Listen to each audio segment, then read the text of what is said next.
একদম নতুন আর ডিফারেন্ট পদ্ধতিতে আলু ভুজিয়া। এইভাবে আলু ভুজিয়া বানালে রুটি, লুচি, পরোটা সবকিছুর সাথে দারুণভাবে জমে যাবে। তৈরি করাও একদম সোজা, মাত্র 5 থেকে 10 মিনিটের মধ্যে। এর জন্য 500 গ্রাম আলু ঠিক এইভাবে কেটে নিতে হবে।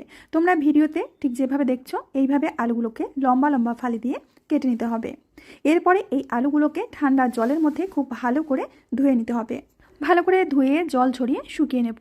এবার একটা মিক্সিং জারের মধ্যে 1 চামচ ধনে, 1 চামচ সর্ষে, 1 চামচ জিরে, গোলমরিচ আর কয়েকটা শুকনো লঙ্কা, সাথে দিয়ে দিচ্ছি রসুনের কোয়া। এগুলোকে এরকম আধ ভাঙা করে নেব। কড়াইতে সর্ষের তেল ভালো করে গরম করে 1 চামচ জিরে, 1 চামচ কালো জিরে আর জোয়ান আর দিয়ে দেবো সামান্য হিং।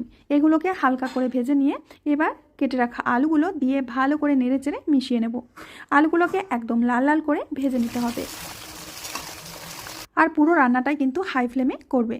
আলুটা যখন এরকম লাল করে ভাজা হয়ে যাবে এর মধ্যে দিয়ে দেব স্বাদ মতো লবণ আর বেটে রাখা মশলাটা। খুব ভালো করে আবারও মিশিয়ে নেব। হালকা হাতে মিশিয়ে নিতে হবে, কারণ এই সময় আলুগুলো একদমই গলে যায়। এবার দিয়ে দেব কিছুটা ধনেপাতা কুচি। আবারও হালকা হাতে মিশিয়ে নেব। নামানোর আগে দিয়ে দেব অর্ধেকটা লেবুর রস। হালকা হাতে মিশিয়ে নিলেই হয়ে যাবে দারুণ স্বাদের আলু ভুজিয়া। এটা তোমরা গরম গরম রুটি, লুচি, পরোটার সাথে খেতে পারো। খেতে দুর্দান্ত লাগে। রেসিপিটা ভালো লাগলে লাইক, কমেন্ট, শেয়ার করতে একদম ভুলবেন না।